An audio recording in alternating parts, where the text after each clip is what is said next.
മരിക്കുന്ന ദിവസം വരെ അച്ഛൻ എപ്പോഴെങ്കിലും മുസ്ലിം സമുദായത്തിൽപ്പെട്ട മനുഷ്യന്മാരെ പറ്റി എന്തെങ്കിലും ഒരു മോശപ്പെട്ട വാക്കോ ഒരു അഭിപ്രായമോ പറയുന്നത് ഞാൻ കേട്ടിട്ടില്ല. അച്ഛൻ പഠിപ്പിച്ചത് ഒരു മാപ്പിള സ്കൂളാണ്. ഞാനും അവിടെയാണ് പഠിച്ചത്. എത്രയോ മുസ്ലിം സുഹൃത്തുക്കളും സഹോദരങ്ങളെപ്പോഴും ഞങ്ങൾക്ക് കൂടെ ഉണ്ടായിരുന്നു. ഇയാളിതാ എങ്ങനെയാ മലപ്പുറത്ത് ജീവിക്കണം? അപ്പൊ ഞാൻ ചോദിച്ചു, നിങ്ങളോട് മലപ്പുറത്താണോ? അല്ല, ഞാൻ മലപ്പുറത്തല്ല. പിന്നെ നിങ്ങളോട് ആരാണ് പറഞ്ഞത്? അല്ല, അതിപ്പോ നമുക്കറിയാവുന്ന കാര്യം. അപ്പോൾ ഇതൊക്കെ കേൾക്കുമ്പോൾ നമുക്കൊരു ധാരണ ഉണ്ടാവുമല്ലോ, അല്ലേ? ഇയാൾ ആരാണെന്നുള്ളതിനെ പറ്റി ഇപ്പൊ ഏതാണ്ട് ധാരണയാണ്. കുറച്ച് കഴിഞ്ഞപ്പോ ഇയാൾ എന്നോട് പറഞ്ഞു, നിങ്ങളെ രാഷ്ട്രീയം എന്താണെന്ന് എനിക്കറിയില്ല, ഞാൻ ഇടതുപക്ഷ. ശരിക്കും നമ്മുടെ നാട്ടിലെ ഭാഷയെ പറഞ്ഞ മയ്യത്താവുന്ന സ്ഥിതി. അതുവരെ ഞാൻ വിചാരിച്ചത് ഇയാളൊരു സംശയിക്കുന്ന. ഞാൻ പണ്ടതിന്റെ പ്രധാനപ്പെട്ട പ്രവർത്തകനൊക്കെ ആയിരുന്നു, ഇപ്പൊ അതൊന്നുമില്ല എന്നൊക്കെ അദ്ദേഹം പറഞ്ഞു. അപ്പോഴും ഞാനൊന്നും പറഞ്ഞില്ല. കുറച്ചുകൂടി കഴിഞ്ഞ് ബസ് ഒരു സ്റ്റോപ്പിലെത്തിയപ്പോൾ കുറെ മുസ്ലിം കുട്ടികൾ തൊപ്പിയൊക്കെ ഇട്ട്, ചെറിയ കുട്ടികൾ ഇങ്ങനെ പോകുന്നു. രാത്രിയാണ്. അപ്പൊ അവര് ദറസ് കഴിഞ്ഞ് പോവാ. അപ്പൊ ഇയാള് പറയാ, കണ്ടോ ഇവരെ കുട്ടികൾക്കൊന്നും മതവിദ്യാഭ്യാസമല്ലേ, നമ്മളെ കുട്ടികൾക്കൊന്നും അതില്ല. അതിൽ എനിക്ക് ഭയങ്കര ദേഷ്യമാണ്. ഈ നമ്മളെന്ന് പറഞ്ഞാൽ എന്താ അർത്ഥം? നമ്മൾ. ഈ നമ്മൾ എന്നുള്ള വാക്കിന് ഇംഗ്ലീഷില് ബി എന്ന് പറഞ്ഞാൽ ഞങ്ങൾ നമ്മൾ ഒരുമിച്ച്, we the people of India, നാം ഇന്ത്യക്കാർ. അതേസമയം വി എന്ന് പറഞ്ഞാൽ we the people of Ponnani എന്ന് പറഞ്ഞാൽ നിങ്ങളൊക്കെ അതിൽപ്പെടും, ഞാനതിലും പെടില്ല. അവിടെ നിങ്ങൾ വി എന്ന് ഉപയോഗിക്കാം. എന്നെ പുറത്താക്കാനും എന്നെ അകത്താക്കാനും വി എന്ന് ഉപയോഗിക്കാം. പക്ഷെ മലയാളത്തിൽ അങ്ങനെയല്ല. നമ്മൾ എന്ന് പറഞ്ഞാൽ എല്ലാവരും പെടും, പറയുന്ന ആളും കേൾക്കുന്ന ആളും പെടും. ഞങ്ങൾ എന്ന് പറഞ്ഞാൽ പറയുന്ന ആളുണ്ടോ കേൾക്കുന്ന ആൾ പുറത്താണ്. അപ്പൊ ഇയാൾ പറഞ്ഞാൽ നമ്മൾ എന്ന് പറഞ്ഞാൽ ഞാൻ വേറെ കൂടെ കൂടിയുള്ളൂ. അതെനിക്ക് പറ്റില്ല. ഈ മലയാളം ഭാഷമാരാകുമ്പോഴുള്ള കുഴപ്പമാണ്. അപ്പൊ ഞാൻ ചോദിച്ചു, ഈ നമ്മൾ എന്ന് പറഞ്ഞതിന്റെ അർത്ഥം മനസ്സിലായില്ല. അല്ല, നമ്മൾ ഹിന്ദുക്കളെ, അതിന് ഞാൻ ഹിന്ദു ആണെന്ന് തന്നോട് ആരോടോ പറഞ്ഞതെന്ന് വെച്ചു. എനിക്കാണ്ട് ദേഷ്യമുണ്ട്. ഞാൻ അയാളുടെ പേര് പറഞ്ഞില്ല, ഒന്നും പറഞ്ഞിട്ടില്ല. ഉടനെ അയാൾ പറഞ്ഞു, അല്ലാതെ കണ്ടപ്പോ തോന്നിയതാണ്. പണ്ട് നാരായണഗിരി വണ്ടിയിൽ യാത്ര ചെയ്യുമ്പോഴാണ്, ഏതാ ജാതി?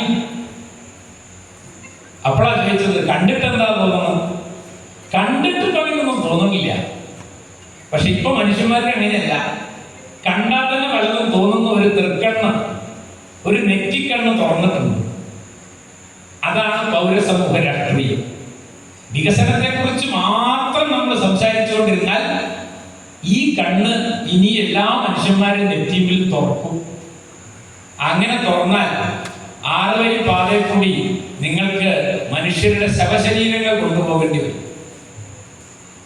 അതിനു മുമ്പ് ഈ സമൂഹത്തെ തിരിച്ചു പിടിക്കണമെങ്കിൽ സിവിൽ സൊസൈറ്റി പോളിറ്റിക്സ്, പൗരസമൂഹ രാഷ്ട്രീയം പ്രധാനമാണ് എന്ന് നാം മനസ്സിലാക്കണം. അതിനെക്കുറിച്ച് ഓർമ്മിപ്പിക്കുന്ന ഒരു ചിന്തകനെയാണ് നാം ഇന്ന് ആദരിച്ചത്. അതാണ് ടി ശ്രീകുമാറിന്റെ പ്രത്യേകത. അദ്ദേഹം ശബരിമലയിൽ വിവാദം വന്നാലും ശരി, അത് എന്ത് കേരളത്തിൽ നടക്കുന്ന ഏത് ചർച്ചയിലും അദ്ദേഹം പങ്കെടുക്കും. അങ്ങനെ പങ്കെടുക്കുമ്പോൾ അദ്ദേഹം അതിന്റെ വിത്തും വേരും തിരഞ്ഞ് അത് എവിടെ നിന്നാണ് ഈ പ്രോബ്ലം ഉണ്ടാവണമെന്ന് കണ്ടുപിടിക്കും. അതാണ് അദ്ദേഹത്തിന്റെ രചനകളുടെ പ്രത്യേകത. എല്ലാ ഇടതുപക്ഷ പ്രവർത്തകരും ചിലപ്പോൾ ഇടതുപക്ഷത്തെ അദ്ദേഹം വിമർശിക്കും. അദ്ദേഹം ഇടതുപക്ഷത്തിന്റെ ഒരു ആന്തര വിമർശകനാണ്, ഇന്റേണൽ ക്രിട്ടിക്കാണ്. അങ്ങനെയുള്ള ഒരു ക്രിട്ടിക്കായിരുന്നു കെ ദാമോദരൻ. അദ്ദേഹം കമ്മ്യൂണിസ്റ്റ് പാർട്ടി പ്രവർത്തകനായിരിക്കുമ്പോൾ തന്നെ കമ്മ്യൂണിസ്റ്റ് പാർട്ടിയെ വിമർശിച്ചിരുന്ന ആളാണ്. അങ്ങനെ വിമർശനത്തിന്റെ ഒരു ഭാഷ വികസിപ്പിച്ചു കൊണ്ടുവരണം. 2 തരത്തിലാണല്ലോ. നമ്മുടെ നാട്ടിൽ നിന്നിപ്പോൾ പാർട്ടിക്ക് എന്തെങ്കിലും പറഞ്ഞാൽ അപ്പോൾ ഈ ഗ്രൂപ്പ് തർക്കം, അയാള് പിന്നെ എന്താണ് ഈ ഇതിനെയൊക്കെ തള്ളി പറയുന്ന ആള് കുലംകുത്തി, ഇതൊക്കെയാണ് നമുക്ക് വിചാരിക്കുന്നത്. അങ്ങനെയല്ല. നമുക്ക് നമ്മുടെ സഖാക്കളോട് തന്നെ ഈ വേറിട്ടൊരു അഭിപ്രായം പറയാനുള്ള എന്തൊരു ആഹ്ലാദമാണ്. അപ്പോഴാണ് എനിക്ക് മനസ്സിലായത്, ഈ ഗവൺമെന്റ് കഴിഞ്ഞ ഗവൺമെന്റിനെ ഓൺ ചെയ്തില്ല എന്നുള്ളതിന്റെ അർത്ഥം അപ്പോഴാണ് മനസ്സിലായത്. ചൂരൽമലയില് സഖാവ് രാജൻ മന്ത്രിയായിരിക്കുന്ന കാലത്ത് അദ്ദേഹത്തിന്റെ ഒക്കെ നേതൃത്വത്തിൽ അവിടെ ടൗൺഷിപ്പ് ഉണ്ടാക്കാൻ നോക്കിയതൊക്കെ നമ്മൾ കണ്ട. അത് ചൂരൽമലയിലുള്ള ആൾക്കാർക്കല്ലേ. എനിക്കിപ്പോ എന്താ അതുകൊണ്ട് കാര്യം? നിങ്ങള് ചെല്ലാനത്ത് കടലെടുക്കുന്നതിന് തടസ്സം നിർത്തിക്കൊണ്ട് അവിടെ നിങ്ങൾ ഈ വലിയൊരു സംവിധാനം ചെയ്തു. അത് ചെല്ലാനത്തുള്ള ആൾക്കാർക്കല്ലേ. എന്റെ വീടിനടുത്ത് കടലില്ല, അവിടെ വെള്ളപ്പൊക്കമില്ല, ഒരു കാര്യമില്ല. എനിക്കിപ്പോ എന്താ അതുകൊണ്ട് കാര്യം? ഇങ്ങനെ ചിന്തിക്കുന്ന ഒരു പൗര സമൂഹത്തിൽ നിങ്ങൾ പറയുന്ന ഈ പുരോഗമന രാഷ്ട്രീയത്തിന് എത്രമാത്രം മുന്നേറാൻ കഴിയും എന്നത് ഒരു പ്രധാനപ്പെട്ട ചോദ്യമാണ്. എന്താണ് ഒരു പൗരസമൂഹം? പൗരബോധമുള്ള ഒരു സമൂഹമാണ് പൗരസമൂഹം. അവനവൻ ആത്മസുഖത്തിനാചരിക്കും, അവരന് സുഖത്തിനായി വരേണം എന്ന് കരുതുന്ന മനുഷ്യരുടെ സമൂഹത്തെയാണ് പൗരസമൂഹം എന്ന് പറയാം. മുസ്ലിങ്ങളുടെ പൗരത്വം നിഷേധിക്കുന്ന നിയമം രാജ്യത്തുണ്ടാവുമ്പോ മുസ്ലിം അല്ലാത്ത ഞാൻ മുസ്ലിങ്ങൾക്ക് വേണ്ടി സംസാരിക്കുമ്പോഴാണ് അതൊരു പൗരസമൂഹമായി മാറുന്നത്. ട്രാൻസ്ജെൻഡർ അല്ലാത്ത ഞാൻ ട്രാൻസ്ജെൻഡറുകൾക്ക് വേണ്ടി സംസാരിക്കുമ്പോഴാണ് അതൊരു പൗരസമൂഹമായി മാറുന്നത്. ഒരു സമൂഹത്തിലെ എല്ലാ മനുഷ്യരും സന്തോഷത്തോടെയും സമാധാനത്തോടെയും ജീവിക്കുന്ന ഒരു കാലം.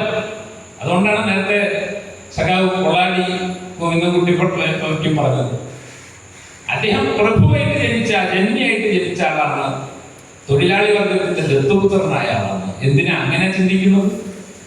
ഭൂപരിഷ്കരണം വന്നാൽ എന്നെ പോലുള്ള ആൾക്കാർക്ക് ദോഷം ചെയ്യുമെന്ന് വിചാരിച്ചാൽ ഇങ്ങനെയുള്ള മഹാന്മാരായിട്ടുള്ള മനുഷ്യന്മാരുണ്ടാവുമായിരുന്നു, നമ്മുടെ സമൂഹം ഇങ്ങനെ ആവുമായിരുന്നു.